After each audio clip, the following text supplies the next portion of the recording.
शरणागत जो होता है उसमें ये 4 बातें बहुत जोर से जागृत होती हैं।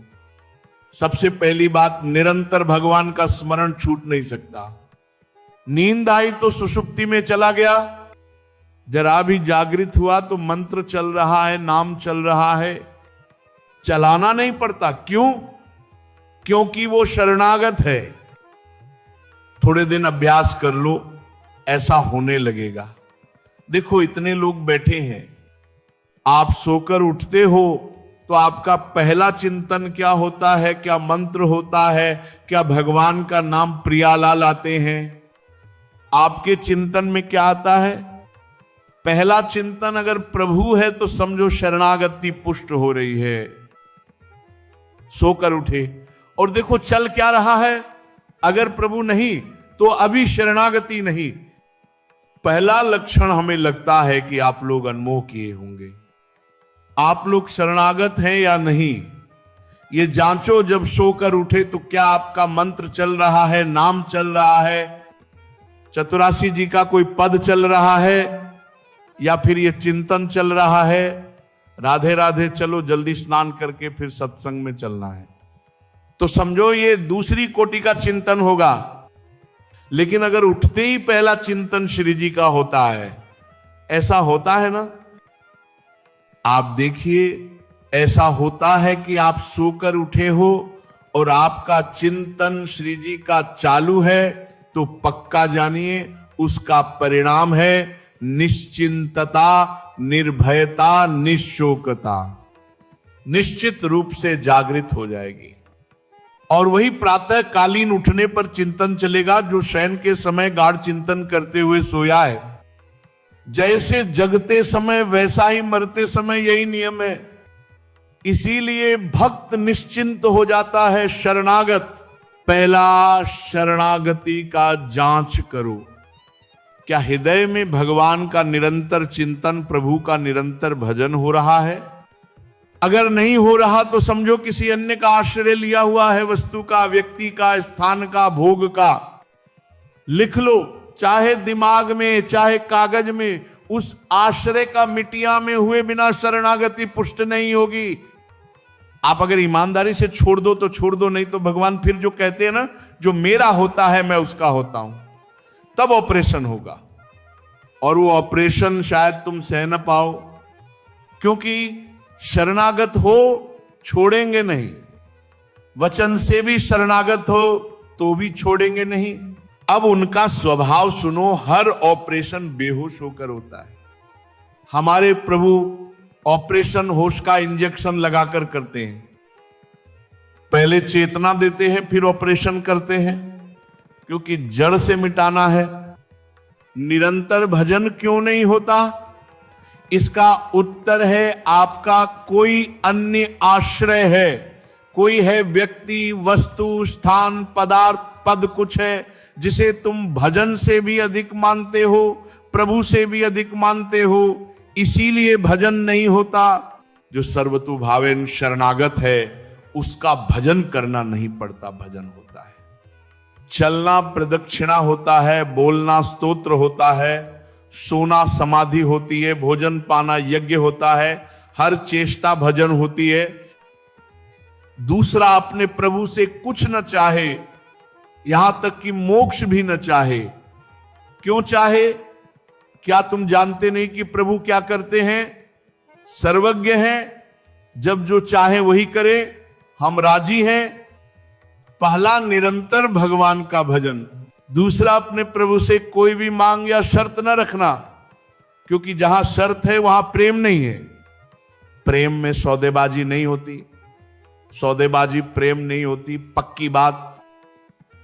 तीसरा, प्रभु के हर विधान में आनंदित होना। प्रभु के हर विधान में आनंदित कौन होता है? शरणागत। नहीं तो विधान की जांच होती है, अनुकूल है कि प्रतिकूल। प्रतिकूल मिला तो मन हाहाकार मचा देता है। ये जो कच्चाई होती है शरणागति में, वही भरभरा कर गिर जाती है। लेकिन जो कह दे हर विधान उनका मंगलमय है, वही सच्चा शरणागत है। चौथा, भगवान के किसी भी विधान में विरोध भाव न करना। जो किया वही अच्छा है, जो हो रहा है वही मंगलमय है, जो होगा वही कल्याणकारी है। अब निश्चिंत हो जाओ, तुम्हारी जिम्मेवारी श्री भगवान ने ले ली। अब कोई भी दुख आए तो उबना नहीं है, वो भी सुख है, दुख रूप में आया है। जैसे माया सुख भेजती है दुख रूप में, पार्सल पर ऊपर लिखा होता है सुख, पर जब खोलो तो अंदर दुख निकलता है। जिसे तुम सुख समझते हो वह केवल सुख की छाया है, गिरधर की माया है। माया जो भेजती है व्यक्ति, स्थान, वस्तु, उसके परिणाम में केवल अशांति होती है, दुख होता है और भजन की हानि होती है। अर्जुन भगवान के साथ सदा रहे, फिर भी गीता का उपदेश कब शुरू हुआ? जब बोले शिष्यते प्रपन्नम, यानी जब शरणागति आई तभी ज्ञान का द्वार खुला, तब भगवान ने गीता दी। और परिणाम क्या हुआ? नष्टो मोह स्मृतिर्लब्धा, मोह मिट गया, स्मृति जागृत हो गई। ऐसे ही जब तुम सच्चे शरणागत बन जाओगे तो अंदर का ज्ञान स्वतः प्रकाशित होगा। जब कुछ नष्ट होने लगे तो शोक मत करना, वो नष्ट होना ही परम मंगल है। जो वस्तु भगवान नष्ट करते हैं जान लो, वही बाधक थी। भगवान को समर्पित वस्तु के नष्ट होने में जलन क्यों? जब सब भगवान का दे दिया तो अब अपना कुछ बचा ही नहीं। जब जो चाहे हटा लें, रख लें, यही शरणागति है। अब तुम्हारे पास अपना कहने वाला शब्द केवल भगवान है, बाकी सब उन्हीं का है। इसीलिए जब भगवान कोई वस्तु ले लें, कोई व्यक्ति हटा दें, कोई स्थिति बदल दे, तो दुख नहीं, आनंद होना चाहिए। यही तो सच्ची शरण है। अब तुम जो कुछ भी करो सब भगवान को अर्पित करो, चाहे कर्म करो, भोजन करो, सेवा करो, सब समर्पित। जो भी हो रहा है कहो, हे प्रभु ये आप ही के लिए। धीरे धीरे ऐसी स्थिति आती है जहां अर्पण करना नहीं पड़ता, अपने आप होता रहता है। यह अवस्था तब आती है जब तन, मन, वाणी और हम पूर्ण रूप से समर्पित हो जाएं। फिर चिंता की कोई बात नहीं, क्योंकि शरणागत को अपने विषय में चिंता नहीं रहती। जो चिंता करता है वो अभी पूर्ण शरणागत नहीं हुआ।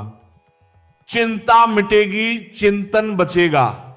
शरणागत के पास न शोक रहता है, न संशय।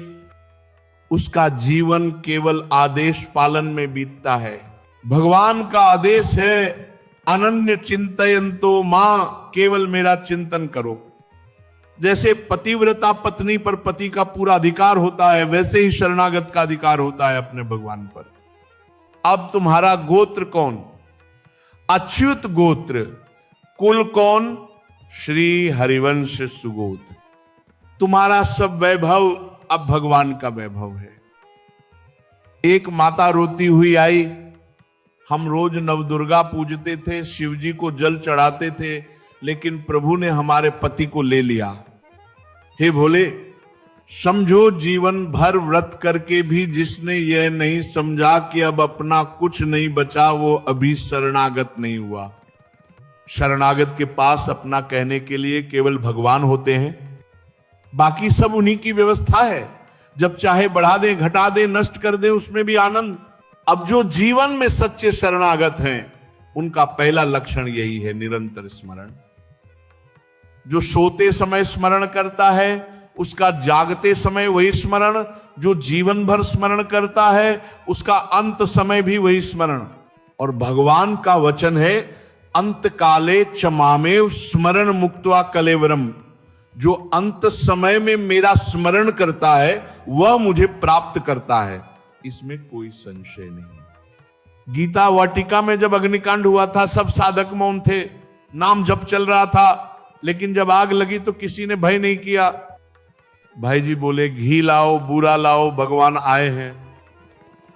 क्योंकि जिनके भीतर नाम का जप चल रहा है उन्हें बाहर की आग जला नहीं सकती। बाहर की लीला का खंडन मंडन होगा, लेकिन भीतर की उपासना अडोल रहती है। इसलिए अंतर्मुख रहो, प्रभु में स्थित रहो। जो भीतर के भगवान को देख रहा है उसे कोई अनिष्ट नहीं होता। बोले अनिष्ट होगा, अनिष्ट कैसे? जब हम मंगल भवन की शरण में हैं। विनाश भी तो लीला है, सृष्टि रचना पालन और विनाश तीनों लीला है। विनाश भी तो मंगल है, अविनाशी का विनाश नहीं हो सकता।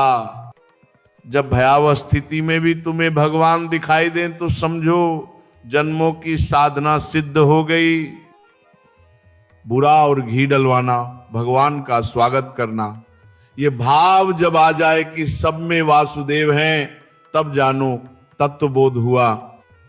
बहुनाम जन्मनामन्ते ज्ञानवान माम प्रपद्यते वासुदेव सर्वमिति। बहुत जन्मों के बाद जो ज्ञानवान होता है वही कहता है सब कुछ वासुदेव ही है। ये वही स्थिति है जहां शरणागति की पराकाष्ठा होती है, जब जगत में भगवान के सिवा कुछ नहीं दिखाई देता।